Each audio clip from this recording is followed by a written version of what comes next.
Halo, selamat pagi Indonesia, semangat pagi Indonesia. Kembali kita ke kajian nomor 5. Kita masih mengkaji tentang Borobudur. Jadi seperti video-video yang terdahulu, bagian 1, 2, 3, 4, kita masih di bahasan kajian Borobudur ya.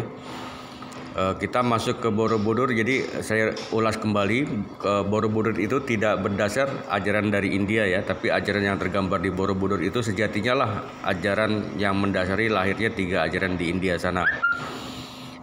Dan ajaran itu teridentifikasi ya berdasarkan penelitian, penyelidikan, itu teridentifikasi bernama Dharma. Dan Dharma itu ada pada teks literasi di 160 panel yang akan kita bahas ini dengan 2 kata, Kusala Dharma Bhajana dan Vinaya Dharma Kayacita. Itulah ajaran asli leluhur kita yang ajarannya tergambar di Borobudur bernama Dharma. Itu bukan penamaan versi saya ajaran leluhur kita, tapi saya dapatkan ajaran itu bernama Dharma, dan Dharma itulah yang mendasari lahirnya 3 ajaran di India sana. Jadi leluhur kita kaum Saka. Kaum Saka itu Cakya kalau bahasa terdahulu kita. Di relief yang akan kita bahas ini pun tampil, yaitu Mahe Cakya.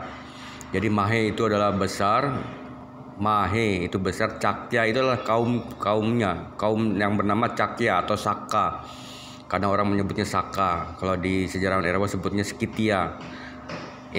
Itu adalah Arya. Kalau Arya selama ini terpublikasi adalah yang bermata biru, tinggi besar.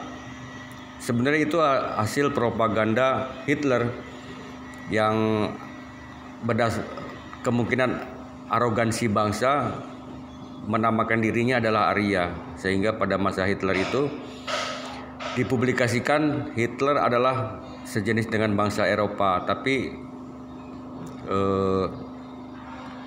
pandangan ini menjadikan bersifat rasialis yang menganggap bangsa berkulit berwarna hitam atau tidak sejenis dengan yang disebutkan yang terpublikasi, yaitu biru, bermata biru dan berbadan besar. Yang identik saat itu dipublikasikan adalah bangsa Jerman ya. Jadi kalau sekarang saya mempublikasikan bahwa bangsa Nusantara itu adalah bangsa Arya, mereka akan membenturkan, bukankah bangsa Arya itu bermata biru, berbadan tinggi? Itu hasil publikasi bangsa Jerman saat dia ingin ekspansi ke beberapa wilayah. Dan lambangnya itu adalah swastika. Swastika itu kalau di Bali itu familiar. Kita bisa klarifikasi ya, sejauh mana pemahaman orang Jerman terhadap swastika dibanding dengan pemahaman tentang swastika di Bali. Tentunya masyarakat Bali lebih paham daripada masyarakat Jerman. Nah, itulah membuktikan bahwa yang disebut Arya yang berlambangkan logo swastika itu adalah Nusantara. Dan Arya, nama itu familiar di Nusantara. Banyak nama-nama yang berinisial Arya. Begitu juga ajarannya, Dharma. Jadi ajaran Dharma adalah ajaran asli leluhur Nusantara, leluhur kita, bangsa besar yang bernama kaum Saka, tertulis dalam literasi teks kata Mahe Cakya di Borobudur, dan ajarannya itu Dharma, terekam di Kusala Dharma Bhajana di relief Borobudur yang akan kita bahas ini. Kemudian lambang swastika yang dalam dasawasa perkembangannya itu terjewantahkan menjadi simbol matahari. Itulah yang tertampil di simbol Majapahit, yaitu matahari dengan beberapa simbol, ada beberapa dewa yang di ujung-ujung penggambaran matahari itu. Nah, ini saya dapatkan, atau teman-teman bisa lihat sendiri ya di websitenya kidemang.com. Itu masih ada ya. Mudah-mudahan tidak terhapus, tidak ada yang menghapus ya, karena ini jejak rekam digital yang masih ada. Di relief 160 relief di Borobudur inilah sekarang yang kita tidak bisa lihat karena sudah ditutup 1891. Dan ada suatu peristiwa, salah satu peristiwa yang menjadi dasar kenapa relief dasar ini di Borobudur itu harus ditutup ya. Saya dapatkan informasi kenapa harus ditutupnya. Salah satunya adalah pertimbangan konstruksi. Jadi dianggapnya Borobudur ini akan runtuh kalau tidak ada penyangga di sekeliling di kaki dasar Borobudur. Maka ada kesimpulan harus ditutup sepanjang, jadi melebar dengan mengorbankan relief dasarnya itu tidak terlihat karena untuk menyangga bagian dasar yang menyokong bangunan di atasnya. Jadi analisa saya, kalaulah seandainya Borobudur ini akan runtuh, tentunya harus ada bukti-bukti crack atau akan retak yang menyebabkan Borobudur ini akan runtuh. Jadi salah satu pertimbangan konstruksinya saat itu, dasar untuk menutup relief Borobudur yang bagian bawah itu adalah kecenderungan akan runtuh. Tapi ini tidak logik juga. Kalau seandainya runtuh itu sebelum ditutup pun pasti runtuh. Atau ada tanda-tanda crack di relief yang akan kita lihat ini. Tapi sejauh ini tidak ada. Yang nanti kita akan amati relief yang retak yang berkecenderungan akan runtuh bagian atasnya. Relief ini terpublikasi ternamakan ya, relief Karmawibangga. Jadi ini penamaan relief berdasar Karmawibangga ini adalah hasil tafsir dari sejarawan saat ini, dekade abad-abad setelah kemerdekaan. Dalam penelusuran penelitian Borobudur, ternamakan relief bagian dasar ini adalah relief Karmawibangga. Tapi ada peneliti tahun 1970 yang bernama Bernard Kempers itu meneliti tentang kitab yang aslinya itu bernama kitab Mahakarmawibangga, kemudian dicocokkan dengan relief 160 relief ini. Bernard Kempers menyimpulkan bahwa tidak sepenuhnya relief yang ada di bagian dasar yang tertutup ini bersesuaian dengan kitab Mahakarmawibangga. Jadi kitab Mahakarmawibangga ini tidak mewakili relief. Jadi saya berkesimpulan bahwa relief itu tidak dibuat berdasar kitab Mahakarmawibangga. Tapi relief ini ditafsirkan seolah-olah merujuk pada kitab Mahakarmawibangga. Itu penelitian Bernard Kempers itu tahun 70 membuktikan bahwa tidak sepenuhnya relief ini berkesesuaian dengan kitab Mahakarmawibangga. Jadi penamaan relief bagian dasar Borobudur ini pun harus diriset ulang. Jadi next, kalau kita berhasil mengembalikan sejarah benar Nusantara, ditambah lagi kita bisa mengembalikan bukti-bukti benda-benda artefak yang di Leiden tuh, yang benda-benda bukti artefak baik dokumen, buku, kitab-kitab suci kita yang ada di Leiden di luar negeri itu kita kembalikan. Yang kalau dijejer itu ada ketebalannya itu ya, kitab-kitab yang di Leiden sana itu 12 km panjangnya, 12 km panjang. Kalau di Indonesia, di Nusantara itu baru sekitar 10% yang ada. Jadi hanya sebatas itulah kita membaca jejak rekam leluhur kita yang terpublikasi. Bahkan publikasinya pun tidak valid ya, seperti yang sekarang saya lakukan, yaitu mengklarifikasi dan memverifikasi catatan sejarah terdahulu. Jadi dominan saya main kontra mainstream terhadap catatan sejarah yang ada di Nusantara, terutama sistem penanggalan dan pencatatannya. Karena sejarah sekarang ini memulai penanggalan pencatatan tahunnya itu berdasar pada 78 Masehi yang menyebabkan catatan sejarah kita hilang sebelum tahun itu, dan itu merugikan sekali. Jadi layaklah penjajah itu melabeling kita menganut animisme, dinamisme. Situs-situsnya, candi-candinya dianggap berdasar dari ajaran dari India, dan ini saya sedang klarifikasi. Jadi penamaan relief Karmawi Bangga ini tidak berdasar ya, karena ini relief ditafsirkan dianggap mewakili kitab Mahakarmawi Bangga. Jadi apa sebenarnya, cerita apa sebenarnya yang ada di seluruh relief Mahakarmawi Bangga ini? Nah, inilah diperlukan berkumpulnya para peneliti, para ilmuwan untuk meneliti utuh apa itu Borobudur, dari relief-reliefnya, pembacaannya, kemudian apa yang tersimpan dalam cerita itu. Yang sesungguhnya dulu bangsa Nusantara itu maju, dan kemajuan itu tergambar di relief-relief ini. Dan sekali lagi saya ingatkan, relief di Borobudur itu semua bukan dan tidak menggambarkan kronologis kehidupan Siddhartha Gautama gitu ya. Saya ulangi sekali lagi, seluruh relief atau patung-patung di Borobudur ini tidak menggambarkan biografi Yang Mulia Siddhartha Gautama.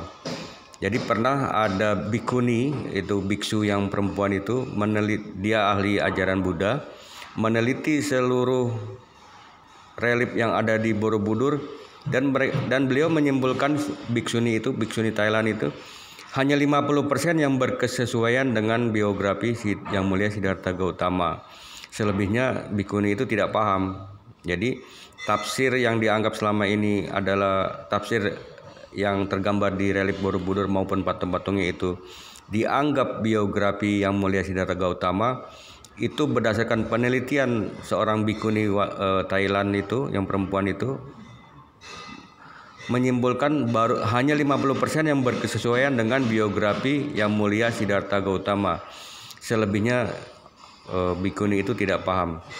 Ya, kita mulai dari, kita akan melihat 160 panel ini satu persatu dengan singkat, dan tidak menafsirkan, karena menafsirkan relief itu harus membutuhkan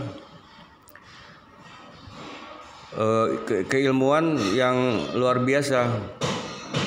Tidak satu orang mampu menafsirkan apa yang tergambar di relief ini dan bercerita apa maksud dari penggambaran tersebut. Jadi di relief nomor 1, nomor 2 ini, nomor 1 kita bisa lihat ya, ada orang yang sepertinya membawa aktivitas di nelayan gitu ya. Kemudian relief nomor 2 ini ya, kita bisa lihat, dan saya tidak berani menafsirkan apa sebenarnya yang tertulis ini. Di relief nomor 3 ini jelas itu ada bangunan limas, ini khas Nusantara.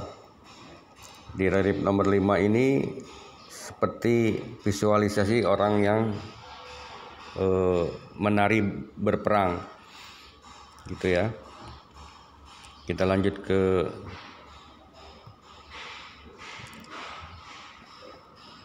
relief nomor 6 dan seterusnya. Nomor 6 ini, nah kita perhatikan itu ada pohon ya, pohon di tengah aktivitas. Nah, pohon ini saya perhatikan itu setiap relief jenis pohonnya itu berbeda. Di sini bisa kita ambil kesimpulan bahwa pohon-pohon itu yang ada yang tergambar di bagian tengah itu jenisnya daunnya berbeda, buahnya berbeda. Ini adalah ciri khas Nusantara ya. Dan kalau nanti ahli biologi itu dapat menafsirkan jenis pohon apa, ini bermanfaat, karena leluhur kita itu menampilkan sesuatu di relief itu dia mempunyai arti. Jadi bisa juga untuk kesehatan, atau para peneliti lah nanti yang akan menelitinya. Iklan. relief 11, 12, 13. Perhatikan tidak ada gambar porno ya. Jadi visual publikasi tentang gambar porno di relief ini adalah bohong dan menyesatkan.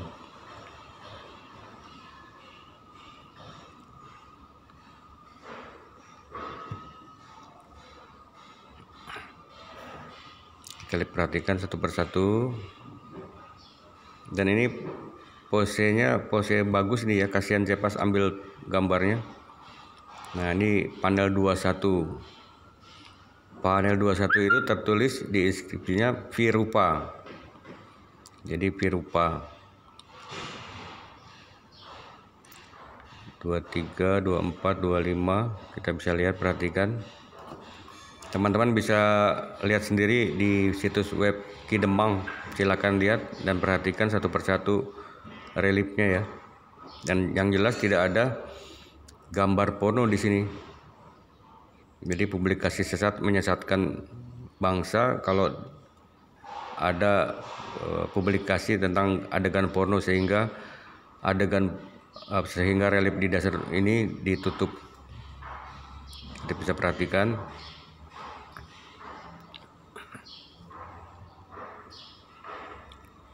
Tiga 32 sampai 33 ada 160 panel ini.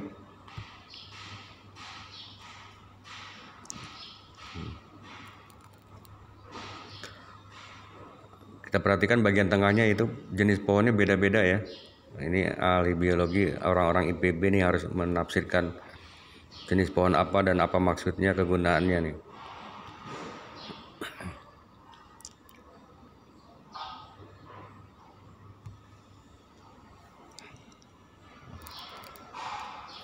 Ada relief yang sepertinya tidak selesai di panel 643. Nah, ini dia teks literasi kata Mahe Cakya. Ini di relief dasar panel nomor 43 Mahe Cakya. Ini saya bacakan ya. Panel ini menggambarkan suatu bangunan dengan sebuah pohon yang diberikan sebagai pembatas. Nah, inilah yang tadi saya ceritakan tadi. Itu ada maksud tertentu leluhur kita menampilkan pohon-pohon tersebut ya. Dan jenis daunnya itu berbeda sekali. Jadi Mahe Cakya itu adalah Cakya, Saka sebenarnya. Mahe itu besar. Itu tampil di panel 43. Panel 45 ini ada bagian yang rusak.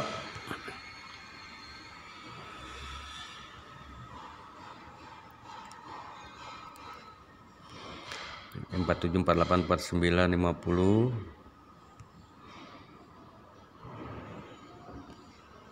Terus ya, ada 3 jenis pohon nih, beda-beda jenis pohonnya. Ini ada sekelompok orang yang duduk di atas, kemudian ada sepertinya ini rakyat ya.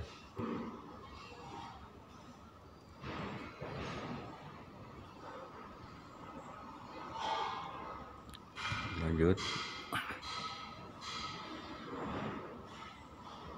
465.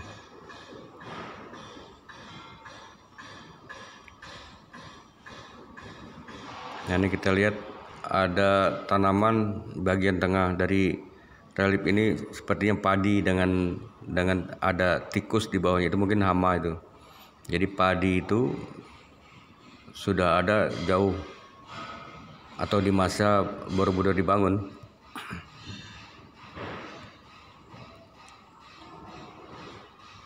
Nah, kita perhatikan ini sepertinya kehidupan di era-era dulu Nusantara.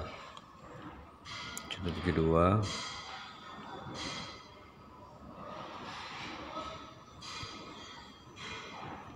Kalau terlalu cepat bisa teman-teman lihat sendiri ya di website Ki Demang.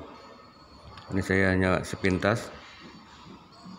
160 panel kita tampilkan, kemudian ada teks literasi kata apa di bagian relief tersebut. Tadi kita sudah temukan ada Virupa, ada Mahe Cakya di panel terdahulu tuh. 91, 92, 93 seperti itu, ada hewan kuda.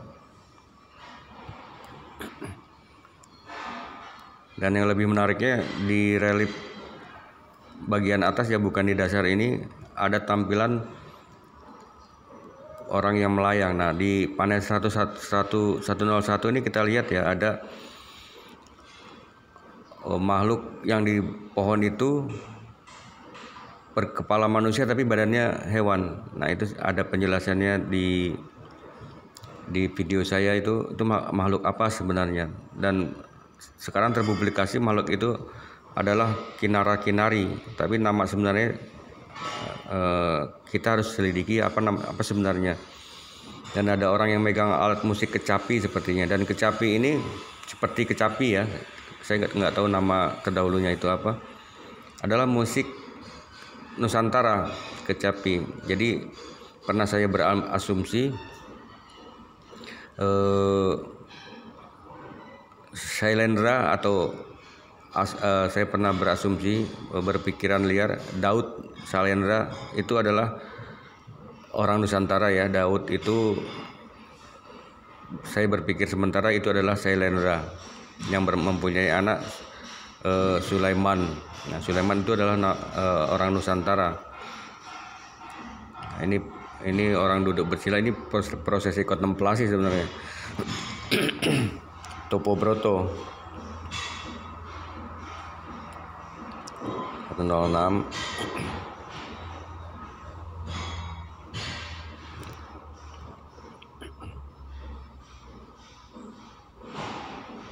Nah, ini ada di 114 ini ada relief yang tidak terselesaikan.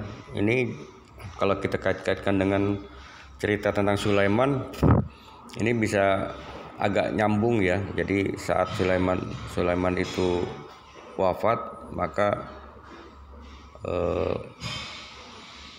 tafsir tentang di antara yang membuat relief ini adalah bangsa jin ya, itu melarikan diri dan tidak menyelesaikan relief di bagian dasarnya ini. Ini salah satunya hal yang mendukung, dan ini perlu diklarifikasi dan berpikir ulang oleh tim ahlinya untuk membaca ulang relief yang ada di Borobudur.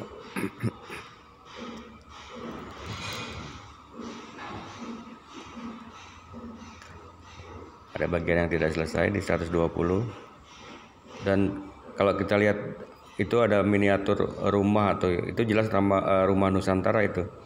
Jadi bukan rumah-rumah India. Jadi tidak benar kalau ini yang membangun berdasarkan kitab-kitab India itu tidak benar ya.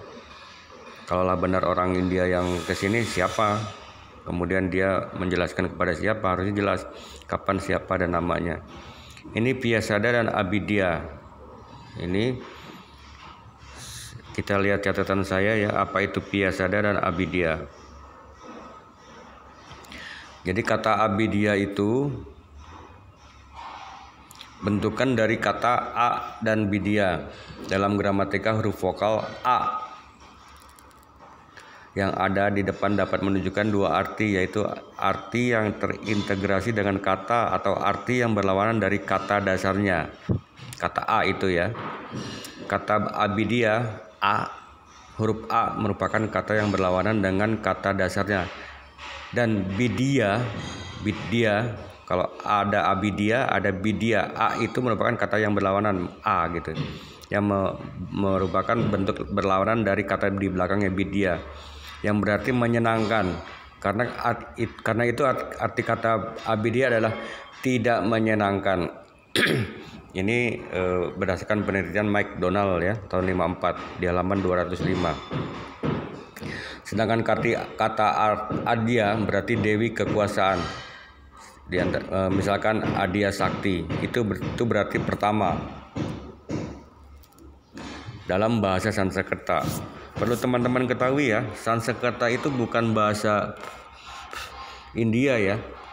Kalau terpublikasi Panini itu bukan yang menciptakan bahasa Sanskerta, tapi beliau Panini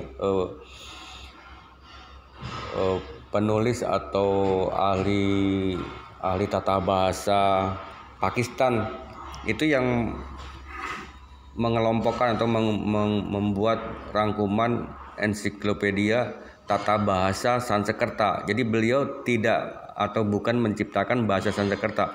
Tapi beliau Panini itu penulis Pakistan itu merangkum atau membuat ensiklopedia Sanskerta. Jadi jangan salah kaprah ya.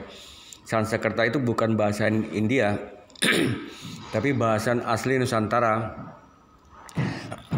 atau bahasa internasionalnya lah.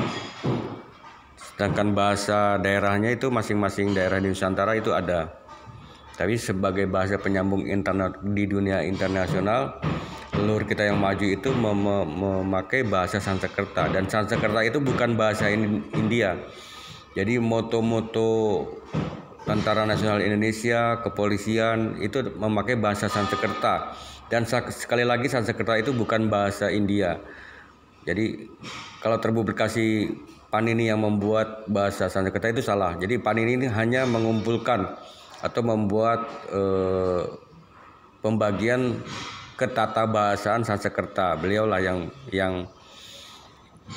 yang meneliti tentang Sanskerta, bukan Panini yang membuat Sanskerta. Jadi jangan salah kaprah teman-teman. Nah, tadi kita ada Pataka. Jadi Pataka itu adalah posesif kumunya atau nya partikula kah lah.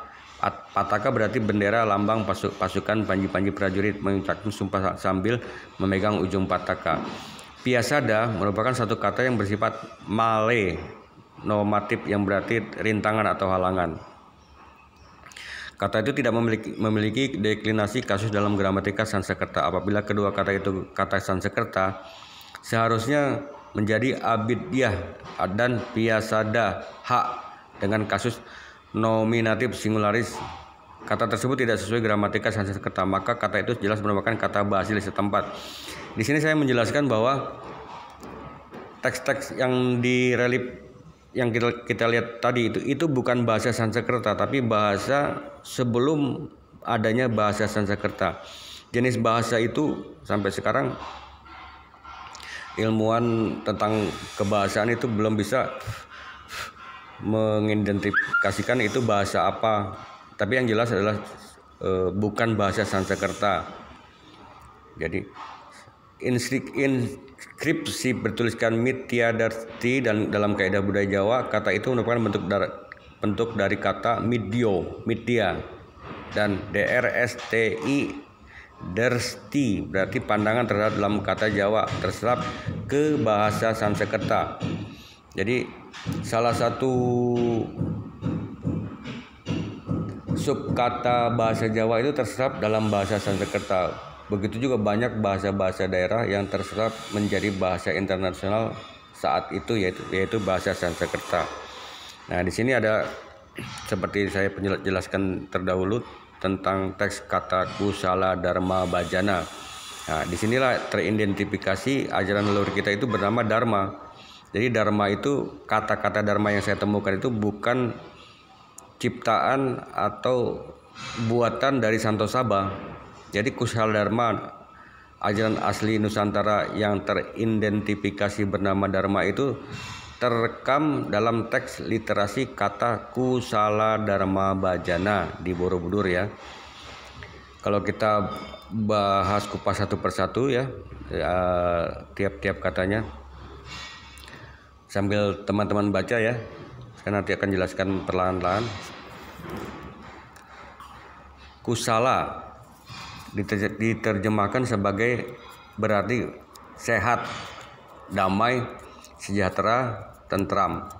Sedangkan bajan, kata bajan atau bajana berasal dari akar baj, berarti membagi, berbagi, mengambil bagian, berpartisipasi, menjadi milik.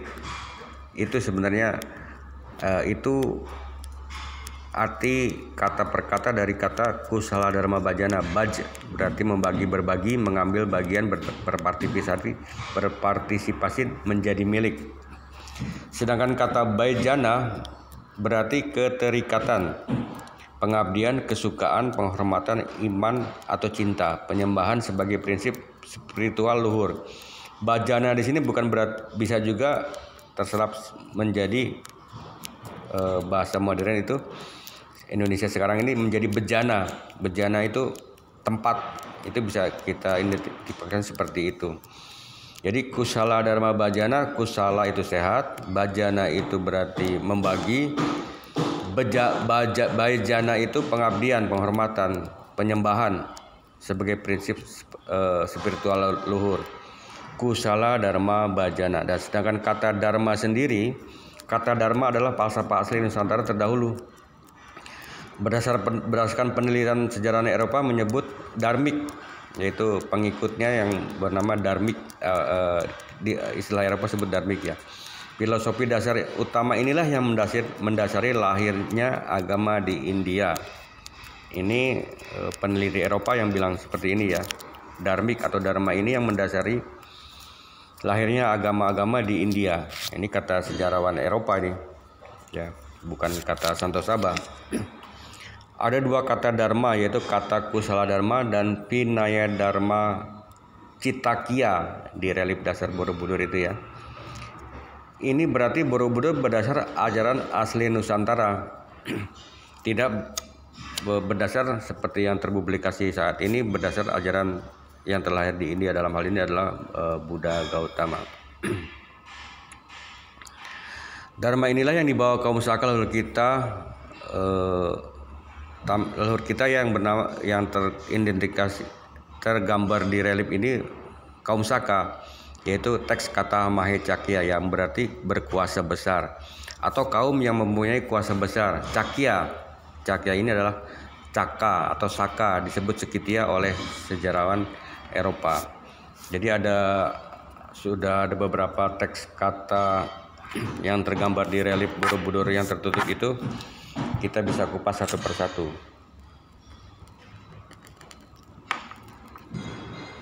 Kita kembali ke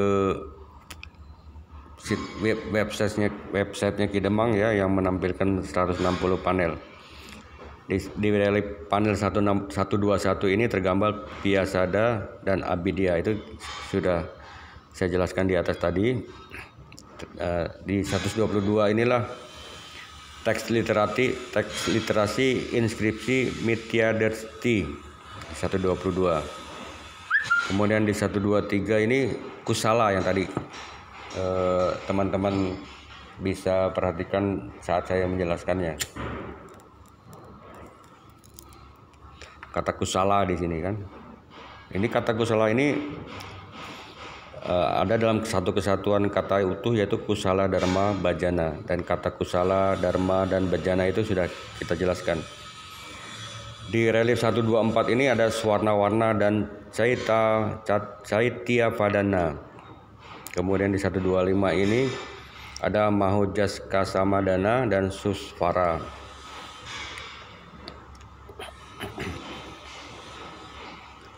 Kita lanjut ke 126. Di 126 ini ada teks kata swarga, dan sebelahnya itu ada teks yang ilmuwan itu selidiki, itu ada ba tapi tidak terbaca ya. Tapi yang jelas tertulis di sini adalah Suvarga.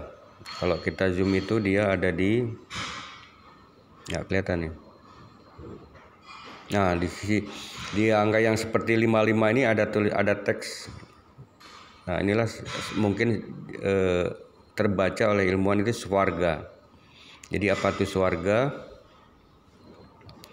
Nanti akan kita bahas di bahasan selanjutnya. Di 127 ini ada Vinaya Dharma Kaya Cita. Nah, inilah dia teks kata dharma ini ada di teks ini dia. Di panel 127. Ada dua teks kata di sini ya, Vinaya Dharma Kaya Cita dan Catradana. Vinaya Dharma Kaya Cita. Inilah ajaran leluhur kita ya. Teridentifikasi bernama Dharma, ini tampil di relief dasar yang tertutup dengan teks kata Vinaya Dharma Kaya Cita di panel 127. 127 itu, nah ini di bagian kanan di atas payung nih, sepertinya teksnya ini tampil di sini. Dan satu lagi di orang yang di atas, 3 orang ini di atas payung tepatnya nih, di sisi kiri. Ini ada 2 teks literasi kata Vinaya Dharma Kaya Cita dan Catradana. Itu jelas ya. Nah, ini dia di panel 128 ini ada inskripsi Mahesa Kia Samadana. Mahe itu besar ya. Kia Samadana ini saya belum mendapatkan apa itu sebenarnya Kia Samadana itu. Di 129 ini ada Cakravarti ya. Kemudian ada Swarga di panel 130. Dari seluruh 160 panel ini teks kata Swarga ini ada 12 ya teman-teman. Ada 12 kata Swarga dan tidak tertulis kata Nirwana. Ini bukti bahwa Borobudur ini tidak berdasar pada ajaran yang terlahir di India, dalam hal ini adalah Buddha.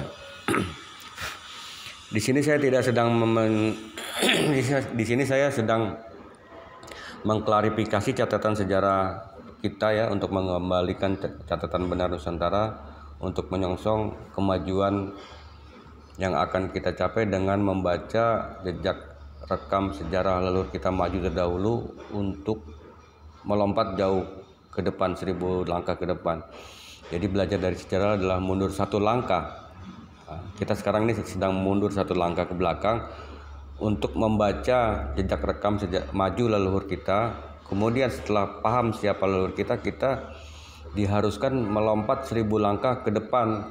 Jadi efek mentalitinya kita harus lebih maju dari leluhur kita, logikanya. Tapi faktanya Santo Saba meneliti ya kesejarahan kita dengan bukti-bukti seadanya saya dapatkan itu. Saat saya mundur satu langkah belakang itu, saya menemukan leluhur kita rupanya udah 1000 langkah jauh di depan kemajuan saat ini gitu. Itu bukti fakta nyatanya. Nah, tugas generasi muda lah yang meneruskan atau mengembalikan jejak kejayaan Nusantaranya. Jadi obsesi Santo Saba itu ingin mengembalikan kejayaan Nusantara dengan membaca jejak leluhur Nusantara. Jadi harapan saya satu saat kita bisa mengambil kembali benda-benda artefak dan bukti-bukti kesejarahan kita terdahulu yang ada di luar negeri, baik itu bendanya, bukti sejarahnya, atau dokumen-dokumennya, semua tanpa alasan itu harus kembali ke Nusantara. Dan setelah kembali kita butuh tempat dan butuh ahli-ahlinya, dan ahli-ahli itu benar-benar ahli yang berpikir ya. Tidak, ahli sejarawan itu tidak menjiplak, mengcopy paste atau membuat catatan sejarah yang disebutnya historiografi itu copy paste, tidak, tapi harus punya mindset revisionis. Jadi revisionis, berpikir dalam. Jadi tidak hanya mengcopy paste dan menyebarkan hal-hal yang sebenarnya ambigu. Nah, saat sekarang lah saatnya kita harus membaca kembali sejarah Nusantara terdahulu yang bukti nyata-nyata maju, dan bukti-bukti itu harus kita dapatkan bukti validnya yang sekarang berada di luar negeri. Jadi kita butuh tempat ya, dan mungkin kita harus buat Institut Kesejarahan Nusantara. Kita harus membuat semacam universitas para peneliti yang meneliti ulang catatan sejarah Nusantara berdasarkan bukti fakta valid yang sekarang dominan ada di luar negeri. Dan benda-benda sejarah, bukti-bukti sejarah di luar negeri itu harus kita kembalikan, kita taruh satu tempat, kemudian kita buat macam universitas setara dengan universitas, tapi khusus memfokuskan kepada pengembalian catatan sejarah benar Nusantara. Kita bisa mulai dengan Institut Kesejarahan Nasional. Jadi institut yang fokus meneliti kesejarahan nasional berdasarkan fakta-fakta benda sejarah, baik yang ada di Nusantara maupun yang berasal dari luar negeri yang sudah kita kembalikan. Kita taruh satu tempat, di sekelilingnya ada peneliti-peneliti yang memang dikader untuk berpikir kritis, meneliti, untuk outputnya membuat historiografi benar, valid. Jadi outputnya itu adalah benar-benar akademik, benar-benar dipikirkan secara matang, faktanya, buktinya, analisanya, dan sebelum dipublikasi itu harus uji materi, baik itu dengan seminar, simposium, harus diuji sehingga kebenaran itu benar-benar mendekati valid. Jadi sejarah itu adalah logika, bukan sejarah jika tidak logis, gitu ya. Nah, ini ada 12 teks kata swarga di relief dasar ya, di panel 130. Kita lanjut ke selanjutnya. Di 131 itu ada inskripsi Mahe Kia Samavadana dan Ganta. Ganta itu genta yang tadi genta semacam lonceng gitu, namanya ganta. Ada Cakrawati di 132. Kemudian Sabda Sravana di 133. Ini ada Swarga lagi 134 dan Bogi di relief 134. Ada inskripsi Prasadita dan Vastradana. Jadi dari 160 panel 137 kita sudah lewati ya. Tidak ada sama sekali teks porno di sini ya. Jadi teman-teman jangan termakan publikasi bohong. Di relief dasar yang tertutup itu ada adegan porno, ini tidak ada sama sekali. Di 137 ini ada teks inskripsi Swarga. Di 18 inilah dia 138 yang tadi saya sebutkan, Kusala Dharma Bhajana. Jelas kata dharma di sini teridentifikasi dharma itu ajaran leluhur kita, dan arti kata Kusala Dharma Bhajana itu tadi kita sudah saksikan ya, apa itu Kusala Dharma Bhajana. Di 139 ada Bogi, 140 ada Swarga lagi, ada 12 sebenarnya Swarga ini. Dari 160 ini ada 12 inskripsi Swarga, ada Pataka di 141, Adia Bogi 142, 143 terus. Ini 147 Swarga lagi di inskripsi 147. 148 itu ada teks yang tidak terbaca ya, 148. 149 itu Swarga lagi. 150 Catradana dan tidak terbaca ada Mahana. 151 ada Swarga. 152 ada Swarga. 153 Swarga. 154 Swarga Maladana Bogi. 156, 157 ada Anjali, 158 dan 159 ada sebenarnya 160 ini, tapi di sini tampil hanya 159. Jadi kita sudah lihat ya seluruh isi panel yang ada di relief dasar Borobudur yang tidak terlihat ini kita bisa saksikan dan kita bisa lihat ada inskripsi dan ada 12 inskripsi kata swarga. Jadi swarga itu adalah konsep ketuhanan, konsep kehidupan setelah kematian di ajaran leluhur kita yang teridentifikasi bernama Dharma. Jadi sekali lagi saya katakan di sini, Borobudur dan candi-candi di Nusantara tidak berdasar pada ajaran yang terlahir di India. Dalam hal ini Borobudur saat ini terpublikasi berdasar pada ajaran yang dicetuskan oleh Yang Mulia Siddhartha Gautama, yaitu Buddha. Di sini saya tidak sedang menistakan atau menyudutkan suatu agama ya. Di sini saya sedang mengklarifikasi catatan leluhur kita yang selama ini terpublikasi dianggap berdasarkan ajaran Buddha itu tidak tepat dan harus diklarifikasi. Klarifikasi sementara subjektif berdasarkan hanya oleh Santo Sabha seorang ini harus diteliti ulang oleh para peneliti. Jadi ayo silakan mari kita berpikir bersama, kembalikan sejarah benar Nusantara untuk menyongsong kejayaan Nusantara yang pernah ada. Jadi candi-candi dan situs-situs yang ada di Nusantara itu adalah membuktikan bahwa leluhur kita adalah bangsa besar, membuat situs-situs candi-candi di Nusantara. Dan ajarannya itu bukan berdasarkan ajaran dari luar Nusantara, tapi ajaran asli leluhur kita yang ternamakan Dharma itu kan.